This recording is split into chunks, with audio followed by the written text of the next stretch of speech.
Vraies Voix Sud Radio, 17h-20h, Philippe David, Cécile de Ménibus. Retour des vraies voix avec Philippe Bilger, Olivier d'Artigol et une petite nouvelle, Nelly Garnier. Elle est grande pour une petite. Elle est grande, vous voyez ce que je veux dire.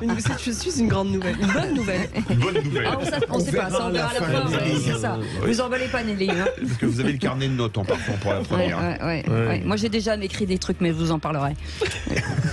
Allez. Le groupe militant The Tire Extinguishers a mené une campagne mondiale coordonnée contre les SUV pollueurs depuis la mi-septembre en dégonflant les pneus de plus de 600 véhicules dans 9 pays. Hier, de nombreux habitants de Rennes et de Toulouse ont découvert les pneus de leur voiture dégonflés avec sur leur pare-brise un message de militants écologistes dénonçant la vanité pure des SUV, désastreux pour le climat. Les automobilistes sont-ils les boucs émissaires du climat? Et pour le moment, vous n'en êtes pas... Oui, 91%. 91%. C'est un score soviétique. Oui, c'est exactement. Avec Moumoun qui nous dit, c'est une blague? Ben non, c'est pas une blague. Ben non, on ne sait pas si c'est une blague de poser cette question ou si c'est une blague de ce qu'ont fait ces groupes militants. Philippe Bilger. Ce qu'il y a très bien avec les questions que vous posez, c'est qu'on n'a pas besoin d'être très plein de savoir pour y répondre. Voilà, c'est ça.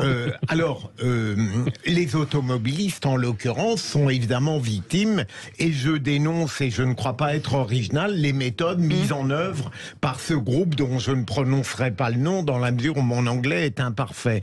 mais je trouve, d'ailleurs, c'est très révélateur d'une violence, même dans des domaines qui peuvent nous faire rire pour une cause légitime, qui se substitue de plus en plus à la contradiction au débat démocratique. Ça n'est pas très original, ma chère Cécile, mais je pense que c'est juste.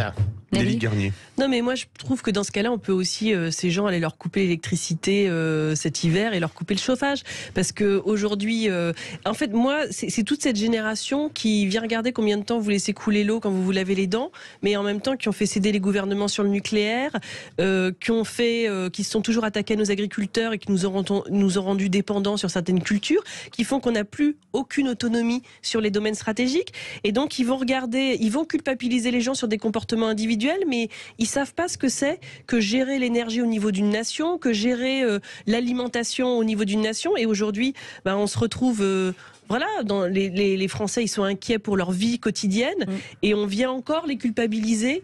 Mais que ces gens-là, moi j'aimerais savoir comment ils vont se chauffer. On va aller leur prendre leurs graines de soja. Non mais ils viennent d'où leur steak de soja? Il y a un moment, ils vivent pas en autonomie complète. Ils vivent pas en autonomie. Ils ont pas une éolienne dans le jardin ou un moulin à eau. Mais je veux dire, ou un moulin à eau qui leur permet eux. Donc pourquoi culpabiliser les gens sur leur mode de vie quand ils n'apportent pas des solutions? Olivier d'Artigol, qui roule en Porsche Cayenne. Oui, mais après, c'est du second degré. Oui, c'est quand tu fais ça, après je reçois des messages de premier degré. On déconne, voilà. C'est pour rire. C'était pour rire. Oui, ne lui crevez pas ses pneus. C'est un récidiviste. Ne lui crevez pas ses pneus. Ce sont des formes d'action ce sont des formes d'action qui ne sont pas de ma culture politique, mais qui existent bien évidemment. Mais je pense aussi à d'autres, donc c'est pas agréable d'arriver, de voir sa voiture. Bon, ça j'entends, et c'est vrai que ça peut être agaçant. J'ai entendu cet agacement il y a quelques secondes.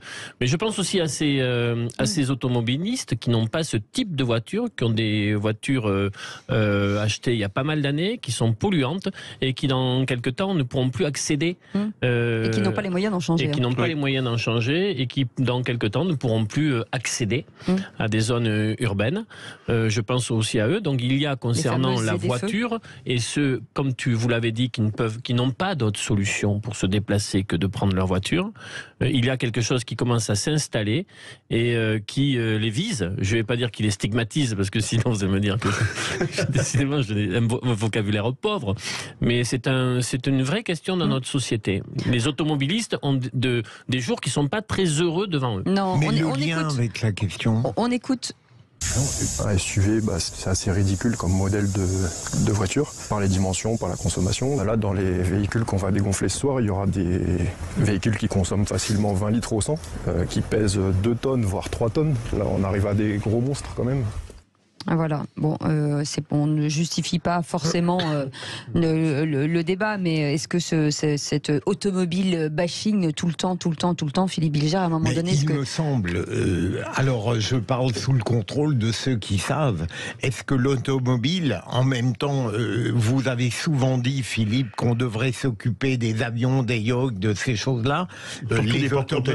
Les automobiles sont tout de même aussi l'un des vecteurs de notre dysfonctionnement en matière écologique. Alors, donc on n'a pas tort, mais les méthodes sont déplacement et logement, logement, industrie. On a des témoignages de parents qui expliquent qu'eux, ils ont une voiture en critère 1, donc ça veut dire que c'est une voiture essence, en tout cas c'est une voiture récente, et qui pollue assez peu, et ce sont des voitures qui ont été aussi vandalisées. Donc il y a une dichotomie entre ces actes militants et ce que décident les prises de position du gouvernement et la loi. C'est-à-dire que quand vous êtes en critère 1, critère 2, normalement, vous pouvez rentrer dans les ZFE dont vous parliez il y a quelques instants. Vous pouvez, normalement, vous polluer moins que les autres et c'est double peine, en fait. C'est vrai que dégonfler les pneus de quelqu'un qui a une voiture électrique, c'est quand même surréaliste, non ? Ah bah oui, non mais moi, vous le disiez sur les questions de la voiture, bien sûr que la voiture, si on peut passer à des modes de transport plus écologiques, tout le monde est pour. Mais ils ne réfléchissent jamais à... En fait, je trouve qu'ils ne réfléchissent jamais à l'échelle d'un pays. Et c'est comme dans cette ville, vous voyez, on va vous dire, on veut plus de voitures, on va fermer la rue. Et puis comme ça, il y aura plus de voitures. Et donc, comme les gens, il faut quand même qu'ils aillent travailler, comme il y a plein de choses comme il y a quand même des ouvriers du bâtiment, des artisans qui arrivent. Bon, bah voilà, c'est ceux qui sont en dehors de la rue qui se retrouvent engorgés. Donc, ils agissent toujours par idéologie et jamais en apportant des solutions. Bon, un plan de mobilité, ça se réfléchit. Un plan de mobilité qui apporte des solutions alternatives. En plus, c'est comme si on n'avait pas de données. Aujourd'hui, on a de la data. On sait quand même analyser des flux de transport. On sait à quelles heures les gens ils prennent leur voiture. Donc, à un moment, il faut regarder les trajets. Il faut regarder ce qu'on peut proposer comme solution alternative sur ces trajets. Mais là, je vais vous dire, ils s'attaquent... Ils sont de moins en moins dans l'écologie, ces pseudo-écologistes, ils s'attaquent à une culture. Vous voyez ? C'est comme la question du steak, c'est-à-dire que quand à un moment...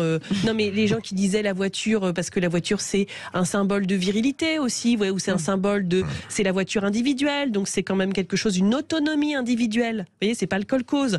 Donc... Pourquoi vous me regardez ? Non, quand même pas. Non mais ce que je veux dire, c'est qu'ils s'attaquent, c'est comme qu'on s'attaque au sapin de Noël, au Tour de France. Ces écologistes-là, ils cherchent pas à une solution, ils cherchent jamais à chiffrer les résultats de leur politique, ils s'attaquent à une culture qu'ils n'aiment pas, qu'ils veulent détruire. Et pour la remplacer par quoi, je sais pas. On rappelle quand même que les voitures électriques aujourd'hui, on nous annonce avec la crise énergétique qu'ils vont peut-être fermer les bornes électriques. Donc ça devient de plus en plus compliqué. Restez avec nous, la suite des VV. En tout cas, on est ensemble jusqu'à 20h. On est content de vous avoir et en pleine période de tentative de refonte des retraites. On en parle dans quelques instants. La fraude revient dans le débat public depuis 2 ans. On va en parler avec l'un de nos invités, avec nos éditorialistes du jour, bien entendu, mais Charles Prats sera avec nous, auteur du livre Cartel des fraudes, tome 1 et tome 2. Comme ça, au moins, c'est réglé. À tout de suite. Non, pas du tout. C'est pas du tout le grand matin. Les vraies voix jusqu'à 20h.